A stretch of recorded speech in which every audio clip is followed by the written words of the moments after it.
बिस्मिल्लाहिर्रहमानिर्रहीम। नबी करीम सल्लल्लाहु अलैहि वसल्लम की बारगाह में दरूद सलाम का नजराना अकीदत पेश करते हैं। प्रोग्राम रेड इशू के साथ आपका मेज़बान मियाँ फ़ारूक आरिफ हाज़िर खिदमत है। नाज़रीन, कोविड-19 ने बहुत सारे शोबा ज़िंदगी को बल्कि पूरी दुनिया को मुतासर किया और इस हवाले से मुख्तलिफ़ शोबा ज़िंदगी के जो मुश्किलात हैं वो आपके सामने आईं। लेकिन आज हम एक ऐसे शोबे को आपके सामने लेकर आ रहे हैं जिसने इस कोविड के दौरान बहुत सारे कारहाय नुमाया सर अंजाम दिए, लेकिन अफसोस के साथ कि उनकी मुश्किलात, उनको दरपेश मसाइल और उनके जितने भी हकूक़ हैं उनके बारे में बात तो होती रही, लेकिन बिहाइंड द कैमरा होती रही। उन्होंने बहुत सारे अपनी परफॉर्मेंसेस दिखाई और अपने अपने शोबे में अपनी अपनी ड्यूटीज़ को सर अंजाम दिया। महकमा हेल्थ चूँकि फ्रंट लाइन पर उन्होंने काम किया, लेकिन इसके साथ साथ दीगर शोबे भी जो हैं वो भी मुतासर हुए हैं। और स्पेशली जो उन सरकारी मुलाजमिन, जी हाँ बिल्कुल, मैं आज उनकी बात करने जा रहा हूँ। आज उनकी जो लेबर यूनियंस हैं उनके नुमाइंदे और सिविल सोसाइटी से हमने लोग मदऊ किए हैं। आज हम उनसे डिबेट करेंगे, उनसे बात करेंगे और उनसे पूछेंगे कि उनके कौन कौन से मसाइल हैं और उनको क्या क्या चीज़ें, क्या क्या मसाइल दरपेश है और उनके हल के लिए उनके पास क्या क्या तजावीज़ हैं जो कि वो गवर्नमेंट को दें और उनके ना सिर्फ उनके ज़ाती तौर पर मसाइल हल हो सके और बल्कि उनके अदारों में भी बेहतरी आ सके। तो मैं गुफ्तगू का आगाज़ करूँगा। सबसे पहले अपने पैनल का इंट्रोडक्शन करवाऊँगा। मेरे साथ स्टूडियो में मौजूद है राशिद बशीर चट्टा साहब, chairman PHA employees union Gujranwala, हम उनको प्रोग्राम में खुशामदीद कहते हैं। और उनके साथ जहांजेब इरशाद चट्टा साहब, सदर न्यू वासा लेबर यूनियन गुजरांवाला, मैं उनको भी इस प्रोग्राम में खुशामदीद कहता हूं। और उनके साथ Rana Mohammad Israil advocate, chairman Gujranwala chamber of civil society. तमाम मोअज़्ज़ज़ मेहमानों को प्रोग्राम में खुशामदीद कहूँगा। गुफ्तगू का आगाज़ मैं राशिद बशीर चट्टा साहब आपसे ये करूँगा कि आप ये बताइएगा कि आप लोगों को इस वक्त जो सरकारी मुलाजमीन हैं सिविल सोसाइटी से भी, सिविल सर्विसेज से जिनका ताल्लुक़ है, उनको क्या मुश्किलात दरपेश हैं? बहुत शुक्रिया जनाब मियाँ फ़ारूक आरिफ साहब और रेड न्यूज़ का कि उन्होंने हमें आज मौका फ़राहम किया कि हम इस इश्यूज़ पर बात कर सकें। बेसिकली जो वेव कोविड की वजह से चीज़ें चल रही हैं उस वजह से फ़ाइनेंशियल इश्यूज़ भी हैं, एम्प्लॉइज़ के इश्यूज़ और ज़्यादा बढ़ गए हैं। तो इस हवाले से जो एम्प्लॉइज़ की जो सिचुएशन है उसमें स्पेशली मैं PHA के हवाले से बात करूंगा कि PHA का जो काम है ये उनके जो वर्कर्स हैं उनका काम सुबह से शुरू होकर रात गए तक चलता है।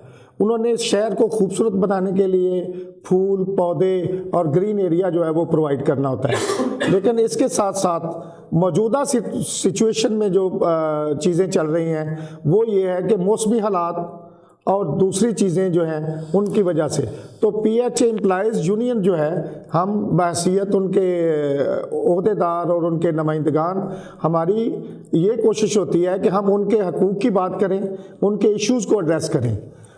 ये कोविड की वजह से जो इशू था उस पर हमने पहले भी ग्लव्स डिस्ट्रीब्यूट किए, उनको मास्क दिए। अब आइंदा भी हम चाह रहे हैं अगला जो है वो नेक्स्ट वीक में 100 किट जो है जिसमें 200 वर्कर जो हैं वो उसमें आ जाएंगे, उनको देंगे।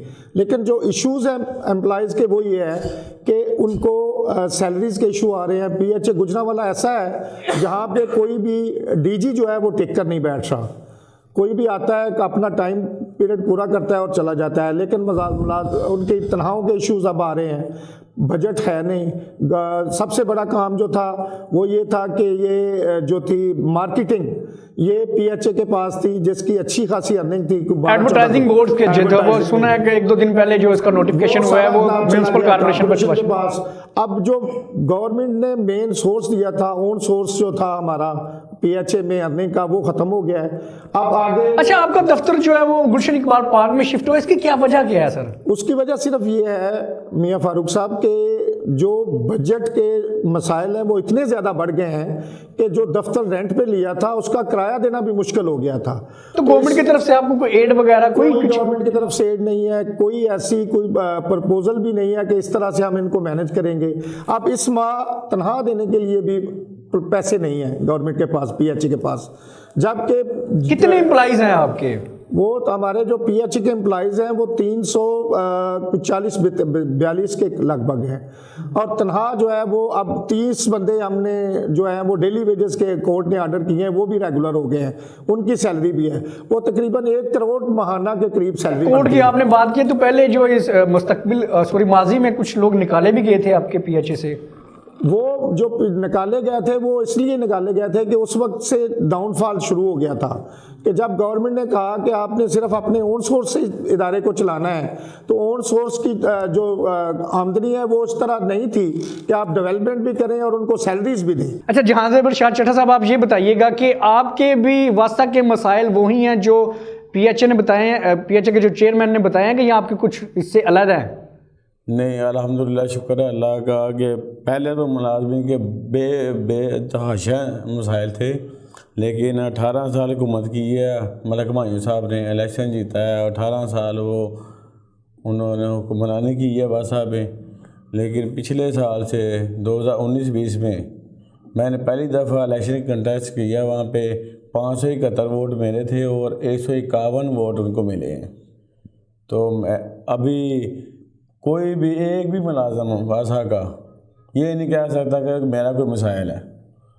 18 साल की कारकर्दगी मलिक हुमायूं की देख लें, और 16 माह की कारकर्दगी जहाँ से शाह चड्ढा प्रेसिडेंट नहीं, जैसे वासा के मुलाजमीन की जो है तनख्वाहों का मसला है, वासा के मुलाजमीन की जो पेंशन है, उनके मसाइल हैं, क्या वो हल हो चुके हैं? जी अल्हम्दुलिल्लाह, मैं कह रहा हूँ कि मैं चैलेंज करके कह रहा हूँ कि जो पेंडिंग काम छोड़ के गए थे ना, अभी मेरे पास पड़े हुए हैं। एक तो उन्होंने 274 मुलाजमीन जो फिक्सेशन स्केल फिक्सेशन हुई थी, नोटिफिकेशन हुआ था, वो पेंडिंग पड़े हुए थे, वो मैंने करवाए हैं अल्हम्दुलिल्लाह। ये 14 माह की कारकर्दगी मैं आपको तफसील में बता देता हूँ, वो आप फिर आपका टॉक शो जो है ना बड़ा हो जाएगा। काम इतने अल्हम्दुलिल्लाह मैंने किए हैं जो 18 साल में वो नहीं कर सके, वो 16 माह में अल्हम्दुलिल्लाह मैंने किए हैं। अच्छा, ठीक है, आपने अपनी यूनियन के जो है काफ़ी हद तक काम करवाया। अच्छा इसराइल साहब, आप ये बताइएगा कि आप सिविल सोसाइटीज़ का इस कोविड के दौरान क्या किरदार अदा रहा है, और दूसरी लहर, दूसरी वेव भी आ गई, लेकिन लोग जो हैं अभी उसको इतना सीरियस इस दफ़ा नहीं ले रहे जैसे पहले सीरियस लिया गया था, लाइट मूड में। अब ये इसको चह मुगैयाँ मुख्तलिफ किस्म की जा रही हैं कि शायद ये खुदा न खास्ता गवर्नमेंट खुद से कर रही है, लोगों को डरा रही है, लेकिन लोग इसको सीरियस नहीं ले रहे। इसकी क्या वजह, इसमें क्या आप कहेंगे? हमने ना इससे सबक कोई नहीं सीखा मियाँ साहब। असल में रोल मॉडल होता है, उसको लोग फॉलो कर रहे हैं। अब जब हम रोल मॉडल के तौर पर, सबसे बड़ा रोल मॉडल कौन होता है? गवर्नमेंट। अच्छा, गवर्नमेंट को हेड कर रहा होता है वज़ीर आज़म। अब वो हज़ारों का कन्वेंशन सेंटर या कहीं पर भी इज्तिमा और वहाँ पर SOPs फॉलो नहीं हो रहे होंगे, तो लोग देखते हैं कि जो बात की जा रही है और जो अमल उस पर किया जा रहा है उसमें कहीं तज़ाद तो नहीं। अगर वो तज़ाद है तो वो खुद इस बात का सबूत है कि उसके ऊपर किसी ने भी अमल नहीं करना। पहली बात तो ये है कि गवर्नमेंट जो है उसको खुद, उसके एम्प्लॉइज़ को, उसके डिपार्टमेंट्स को कोविड के हवाले से जो है ना एक बतौर मॉडल सामने आना होगा। वो कैसे कि जो SOPs हैं वो पहले वो वहाँ पर कहीं पर उसकी वायलेशन जो है ना वो नज़र नहीं आनी चाहिए, लेकिन यहाँ पर वायलेशन जो है ना वो अमल के हवाले से वहाँ पर हो रही होती है, लोग भी फिर उसको फिर सीरियस जो है ना वो नहीं लेते। अच्छा, ठीक है। अच्छा, ये कोविड के हवाले से बाकी सॉरी अगर आप इसमें कहें कि जैसे ये गवर्नमेंट के मुलाजमीन के हवाले से और फिर इदारों के हवाले से आपका आज प्रोग्राम है, तो ये अभी जनाब चड्ढा साहब ने और PHA के और दीगर वो कहा कि मसाइल काफ़ी हल हो गए।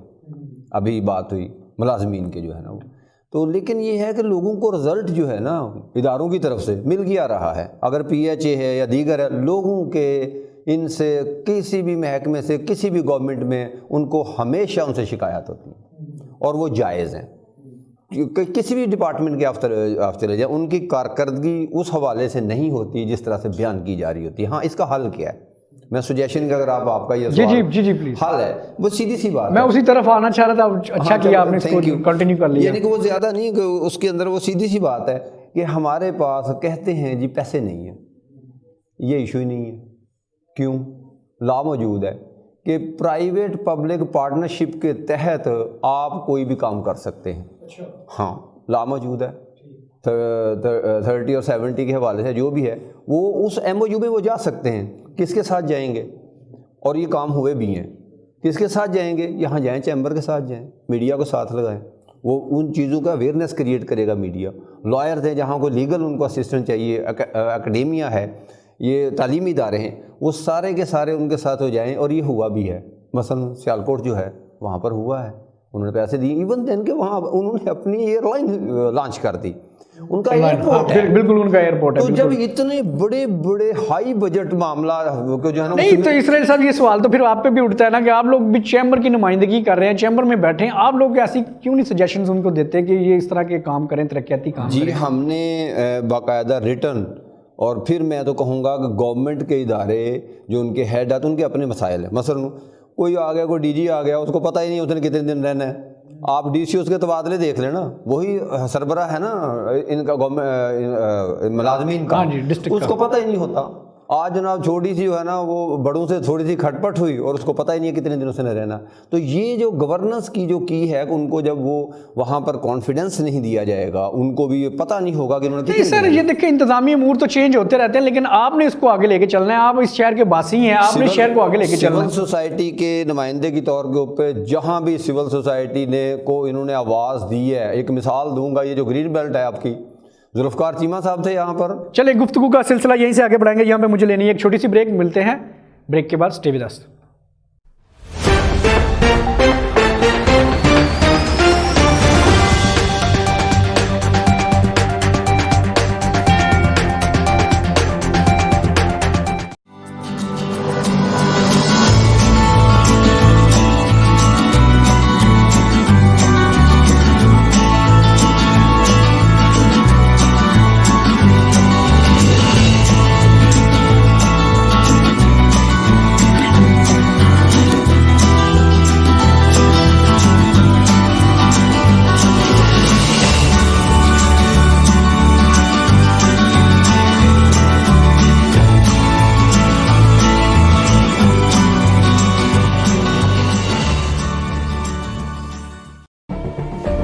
जुल्म सितम की ये दास्तां बहुत पुरानी है।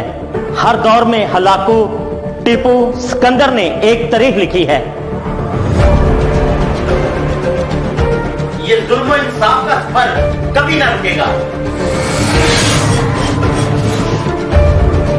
आज भी पुलिस अदलिया हुक्मरान होने के बावजूद इंसाफ नहीं। हकामे बाला तक मजलूम की रसाई क्यों नहीं? रेड न्यूज बनेगा आपकी आवाज, लड़ेगा हक की खातिर और करेंगे पर्दाफाश हर जालिम का। देखते रहे प्रोग्राम जुल्म और सितम, सिर्फ रेड न्यूज पर, सिकंदर मुगल के साथ।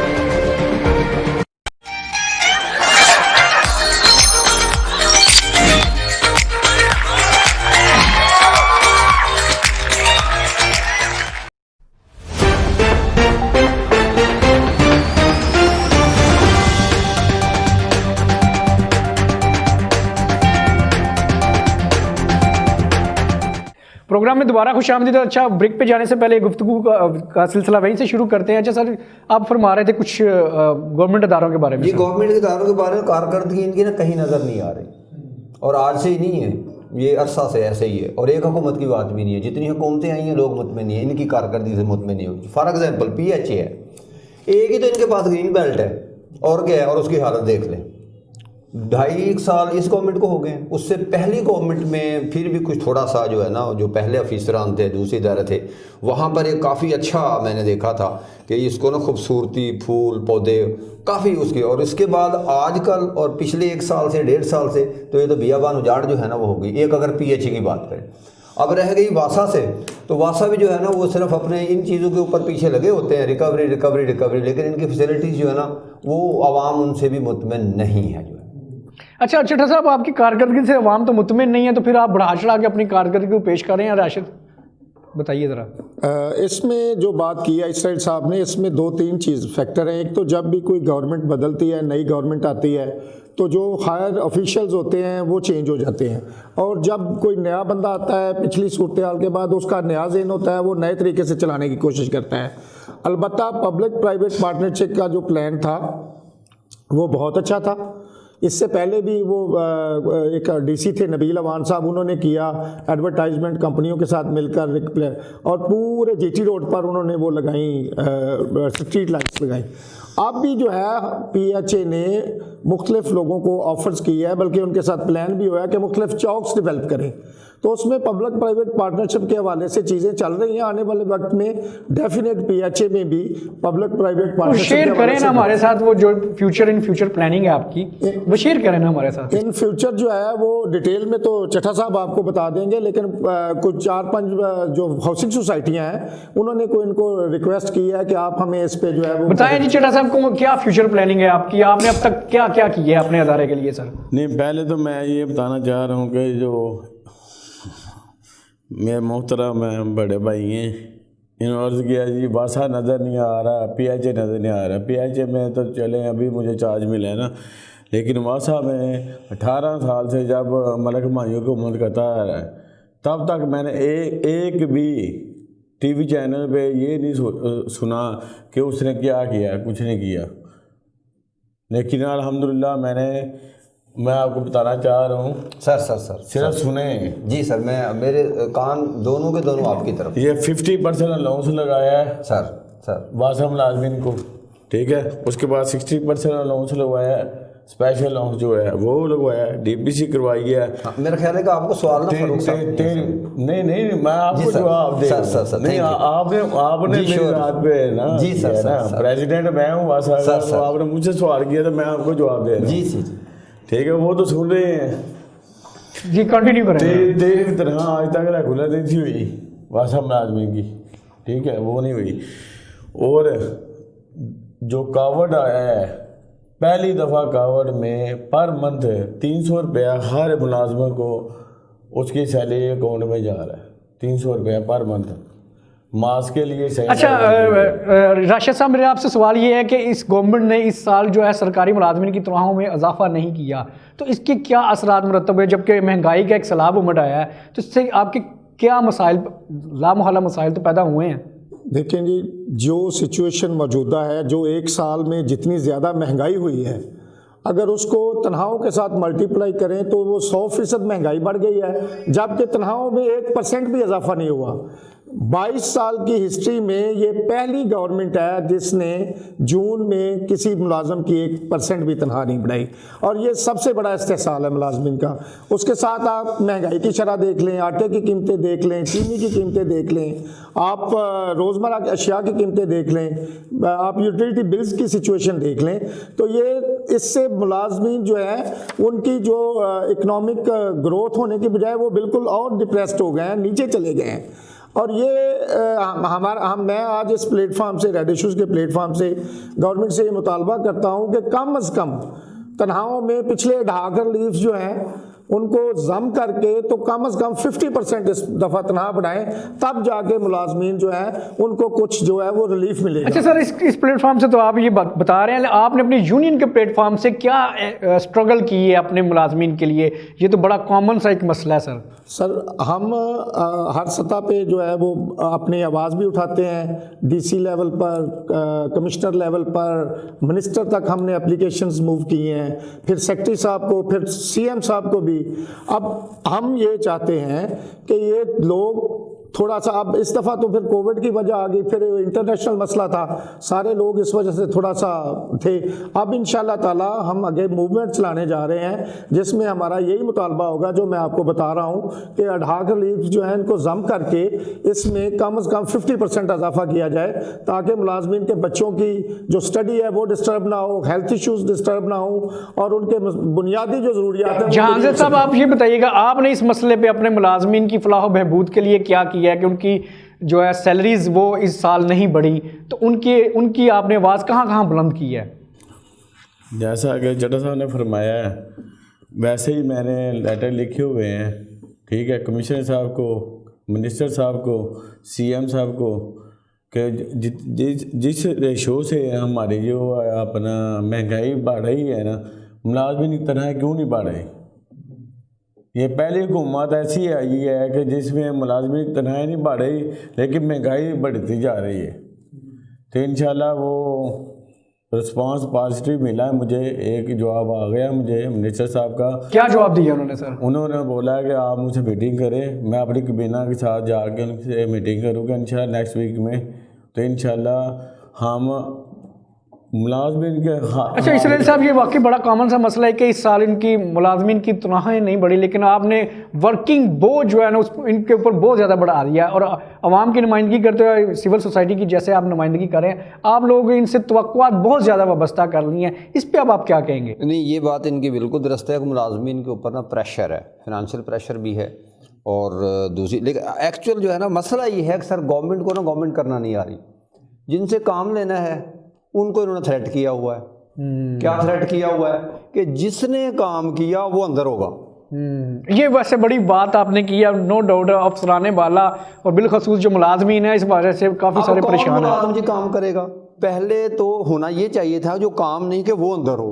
यहाँ वो अंदर हुए हैं जिन्होंने काम किया। और वहाँ पर एक बारीक सा फ़र्क जो है ना उसको मलहूज़े खातर नहीं रखा इस गवर्नमेंट ने कि भी आप जो है ना सिर्फ इसी चक्कर में कि जनाब जी पकड़ लो शोर मचा गए ताकि जी आपकी एक ना रेपो बने गवर्नमेंट का। ये पॉलिटिकल एजेंडे होते हैं ना कि जनाब ये बहुत काम कर रहे हैं करप्शन के खिलाफ। उन्होंने करप्शन तो दूर की बात है, जो काम करने वाले थे ना उनको जो है ना सीधा का सीधा लपेट दिया। तो काम कैसे होना है? ये गवर्नमेंट मुलाजमीन की और इदारों की एक जायज़ शिकायत है जिसको इस ढाई साल के अंदर किसी ने एड्रेस नहीं किया। और कोई अफसर जो है ना नहीं काम करेगा क्योंकि उसको पता है कि मैंने 10 रुपये का बजट खर्च किया नहीं, 10 रुपये के बदले वो 100 रुपये का काम भी अगर वो कर रहे हैं, कुछ किया है। मेरी नज़र के अंदर था PHA में जब राशिद बशीर चट्टा साहब थे, मैं सॉरी ये कोई तारीफ़ की मतलब इस तरह की बात नहीं आ जाए कि वहाँ पे नज़र आ रहा था कि जितना बजट था ना उससे ज़्यादा के काम भी हुए अपनी एफर्ट से। लेकिन फिर क्या हुआ, उन लोगों के पीछे जनाब वो एंटी करप्शन पड़ गई, दूसरा इदारा पड़ गया, सारे पीछे गए। इस तरह से काम नहीं होंगे। गवर्नमेंट को अपनी अदाओं पर गौर करना पड़ेगा। गवर्नमेंट को अपनी अच्छा, अब आप क्या समझते हैं कि जो सरकारी मुलाजमीन हैं इनकी जो सैलरीज हैं वो कितने % बढ़ें तो इनके मामला बेहतर हो सकते हैं? देखिए जी, सैलरीज के हवाले से तो जब इजाफा होता है ना तो वो भी ना काफ़ी होता है। और अब तो वो भी नहीं हुआ, अब तो माइनस में बेचारे चले गए ना। अब उनसे कहें, देखिए जब तक उनको अपने उनके मुआशी मसले से बेफिक्र नहीं करेंगे कारकर्दगी नहीं। तो क्या आप समझते हैं कि ऐसा ना करने से करप्शन बढ़ी है कि कम हुई है? जो करप्शन है, नहीं सर, करप्शन का है कि जो करप्शन जो है ना उसका पता चलता है कि बजट कितना खर्च हुआ।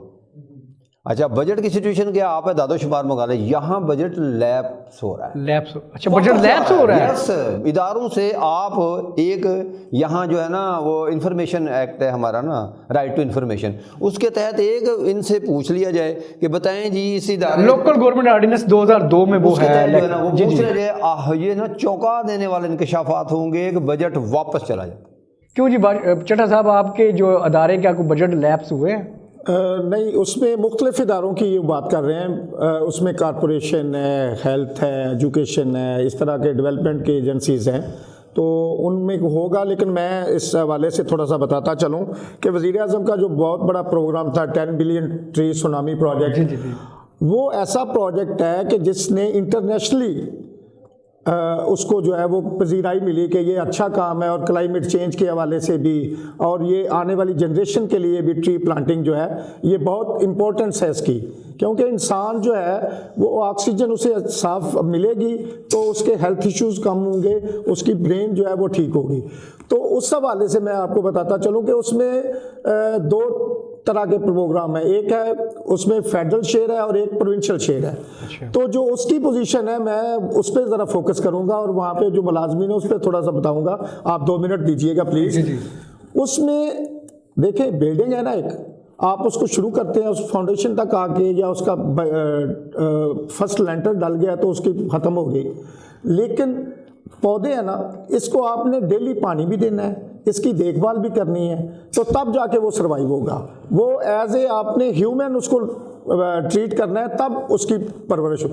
तो फॉरेस्ट डिपार्टमेंट जो कि प्राइम मिनिस्टर का एक मेगा प्रोजेक्ट था, वज़ीर आला का एक बहुत बड़ा प्रोग्राम था, उसकी ये सूरत हाल है कि अब 6 माह हो गए हैं।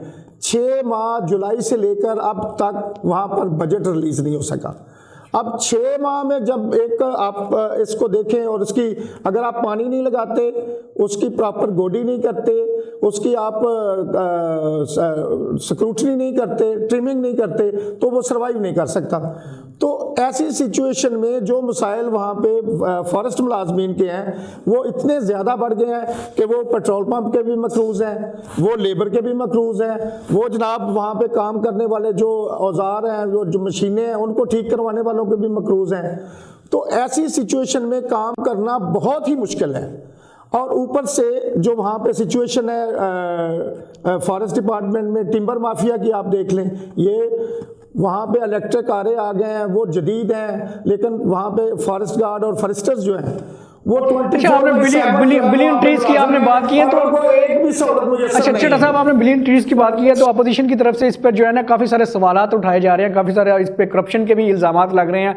और मैं ब्रेक पे जाऊंगा, ब्रेक पे जाने के बाद जो है आपसे वापस जब आऊँगा तो आपसे यही से कंटिन्यू करूँगा और आपसे ये भी मैं पूछूंगा कि बिलियन ट्रीज के हवाले से गुजरांवाला में कितने जो है पौधे लग रहे हैं और कौन कौन से पौधे लग रहे हैं, और जो करप्शन की बात की जा रही है उस पर भी हम गुफ्तगू करेंगे। तो हमारे साथ रहिएगा।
प्रोग्राम में दोबारा खुशामदीद। अच्छा, ब्रेक पे जाने से पहले जो मैंने सवालात उठाए थे, गुफ्तगू का सिलसिला वहीं से शुरू करेंगे राशिद साहब। अच्छा, आप ये बताइएगा कि बिलियन ट्रीज प्रोजेक्ट पर जो है अपोजिशन जो है करप्शन के संगीन तरीन इल्ज़ामात लगा रही है, और इसके साथ साथ ये भी बताते चलिएगा कि गुजरांवाला में इस हवाले से कितने पौधे लगेंगे, क्या हदफ मुकर्रर किया गया है और कितने लग चुके हैं और कौन कौन से लगे हैं?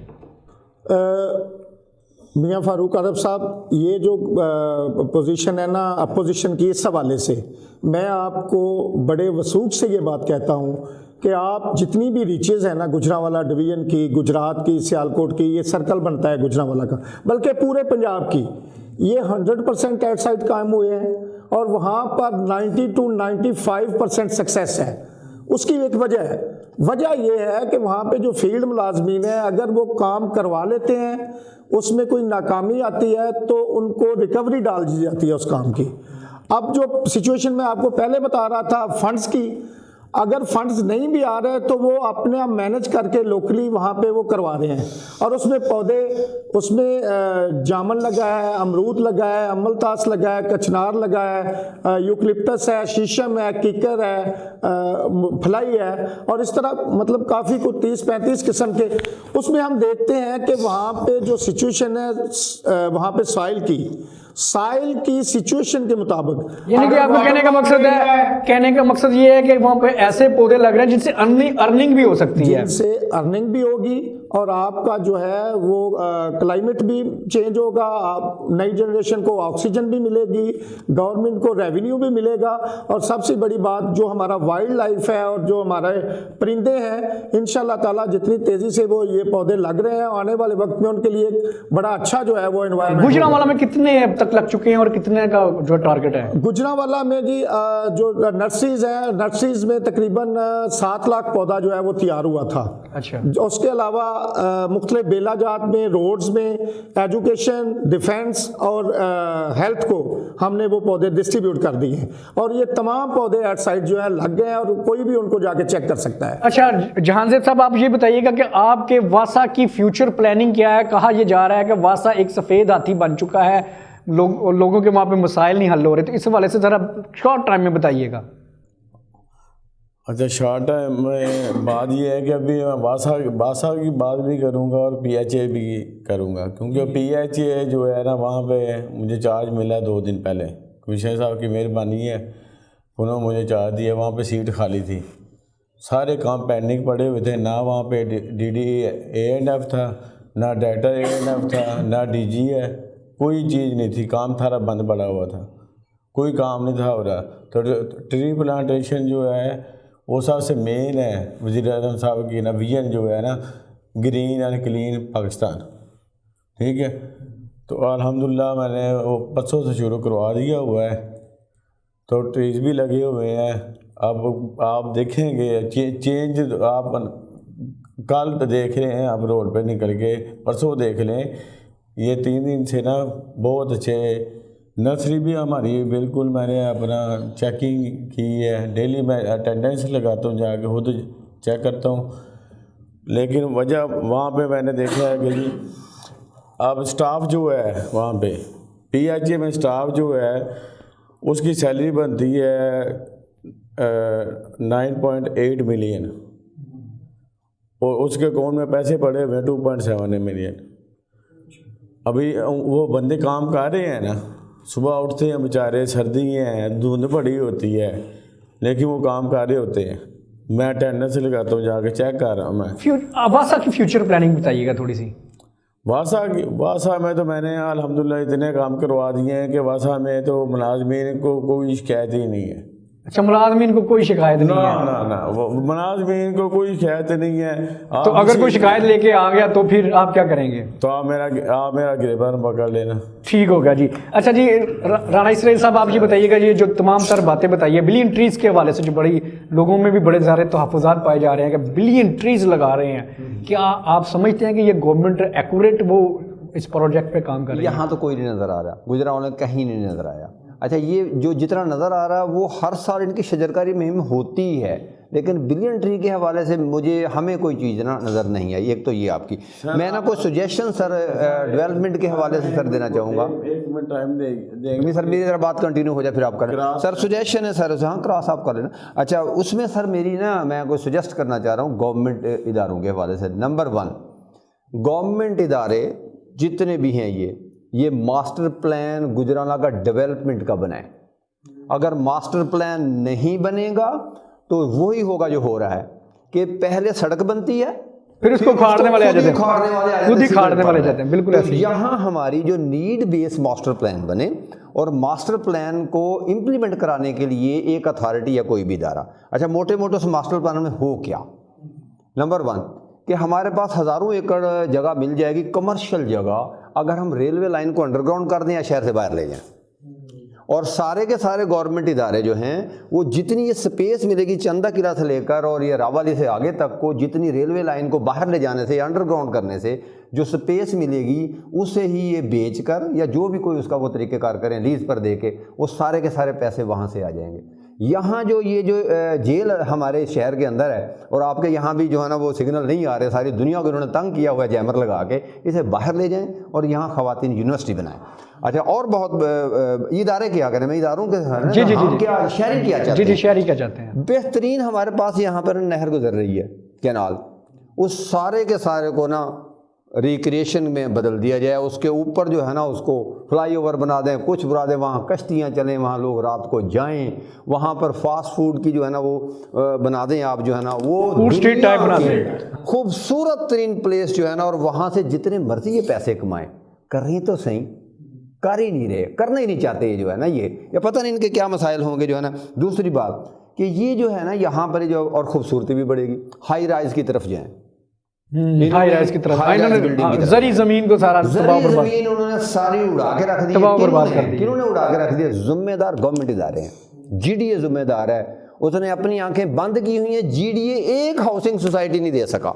नहीं, अभी तो लॉन्च तो की है उन्होंने अपने जो है उसकी तेरी जुल्फ के सर होने तक आपको एक उम्र चाहिए सर होने तक। उसमें जो सईद साहब ने प्लान दिया, उसमें पीएचए ने प्लान दिया था और बड़ा बेहतरीन एरिया था कि मुराद अस्पताल वाला जो पुल है, उस पुल से लेकर वापडा टाउन वाला जो पुल है उस वहाँ तक जो नहर है उसको रेनोवेट करके वहाँ पर इस तरह का माहौल बनाया जाए और हट्स बनाया जाए और फूड स्ट्रीट बनाई जाए। तो उस पर जीडीए ने बनाना था रोड, जीडीए ने रोड तो बना दिया है, लेकिन पीएचए की वो प्रपोजल अप्रूव नहीं हुई कि जिसमें उन्होंने रेस्टोरेंट, हट्स और वो चीज़ें बना के तो उसको एज ए फूड स्ट्रीट जो है वो करना था। तो इसमें गवर्नमेंट की वजह से फूड स्ट्रीट की एक प्रपोजल तो मॉडल टाउन मार्केट भी थी जीडीए में, उस पर भी इम्प्लीमेंट नहीं हो सका। सॉरी मियां साहब, एक बात करना चाहूँगा, यहाँ गुजरांवाला कॉटेज इंडस्ट्री है, घरों में छोटी छोटी चीज़ें बन रही हैं, उनको बिजली फ्री दें, फ्री बिजली दें उन्हें। और जितना मुमकिन ही नहीं है, मुमकिन ही नहीं है। मैं बता रहा हूँ, जितना उसका अखराज आता है पूरे मुल्क पे डिवाइड कर दें, जैसे इंडिया ने किया हुआ है। वहाँ के किसान को बिजली फ्री है, जितना मर्जी पानी लगाए, और उसने फिर किसान ने क्या किया, पूरे इंडिया के लिए गंदम पूरी उसको दे दी। ठीक हो गया, आपकी तजावीज़ बड़ी जो है वो काबिल अमल अगर हो जाएं तो इससे जो है ना एक इंकलाब बर्पा हो सकता है। प्रोग्राम का वक्त यहाँ पे ख़त्म हुआ जाता है। आखिर में मैं बस इतना ही कहूँगा कि जहाँ पर हुकूमत आवाम की फलाह बहबूद के लिए बेशुमार प्रोजेक्ट्स अनाउंस करती है, वहीं पर उनको चाहिए कि सरकारी मुलाजमीन की भी फलाह बहबूद के लिए उनका ख्याल रखा जाए, और स्पेशली जो है उनकी सैलरीज़ जो इस साल नहीं बढ़ सकें उनको नेक्स्ट बजट में जो है उसके लिए जो बेतहाशा फ़ंड्स रखे जाएं ताकि इनकी फलाह बहबूद हो सके। और इसके साथ साथ जो उनके छोटे छोटे जो मसाइल हैं उनको भी तरजीही बुनियादों पर हल किया जाए, और जो इसके साथ साथ जो लेबर यूनियंस हैं उनको भी अपना बड़ा फ़ाल किरदार अदा करना होगा, और इन मुलाजमीन की फलाह बहबूद के लिए उनको एक यकजान होकर काम करना होगा। इजाज़त दीजिए, अल्लाह हाफ़िज़।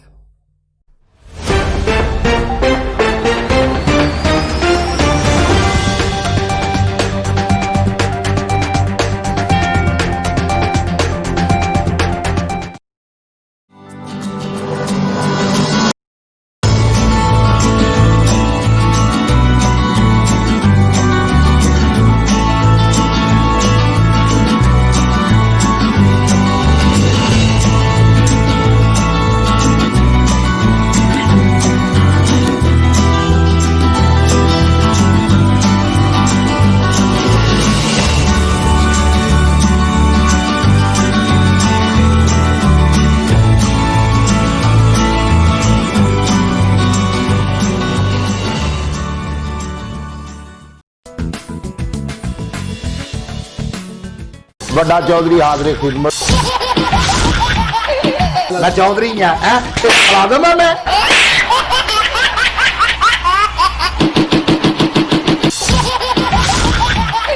ਮੈਨੂੰ ਕਿਤੇ ਕੰਮ ਭੇਜ ਦੇ, ਸੌਦਾ ਲੈਣ ਭੇਜ ਦੇ, ਫੈਸਲਾ ਤੂੰ ਆਪ ਕਰ ਲੈ। ਤੇਰੇ ਮਹੱਲੇ 'ਚ ਪਾਣੀ ਆਉਂਦਾ? ਬਿਲਕੁਲ ਆਉਂਦਾ। ਮਹੱਲਾ ਛੱਡ ਫੈਸਲਾ ਨਹੀਂ ਹੋਣਾ, ਉਹ ਖਾਣੇ ਚੱਲੀਏ। ਅਗਲਾ ਫੈਸਲਾ ਦੱਸ। ਬੱਕਰੀ ਨਹੀਂ ਦੂੰਦੀ ਬੱਕਰੀ ਵੇਚ ਦੇ। ਉਸ ਤੋਂ ਬਾਅਦ ਮੇਰੀ ਛਾਤੀ ਵੀ ਚੋਂਦੀ ਹੈ, ਜਿੱਥੇ ਚੋਂਦੀ ਹੈ ਨਾ ਉੱਥੇ ਥੋੜੀ ਜਿਹੀ ਮਿੱਟੀ ਹੈ ਨਾ, ਐਂ ਕਰਕੇ ਰੱਖ ਕੇ ਲਿਫਾਫਾ ਪਾ ਕੇ ਉੱਤੇ ਆਪ ਬਹਿ ਜਾਇਆ ਕਰ। ਜਦੋਂ ਬਾਰਿਸ਼ ਖਤਮ ਹੋ ਜਾਵੇ ਆਪ ਥੱਲੇ ਆ ਜਾਇਆ ਕਰ, ਮੈਂ ਦੇਖਦਾ ਪਾਣੀ ਕਿਦਾਂ ਥੱਲੇ ਜਾਂਦਾ।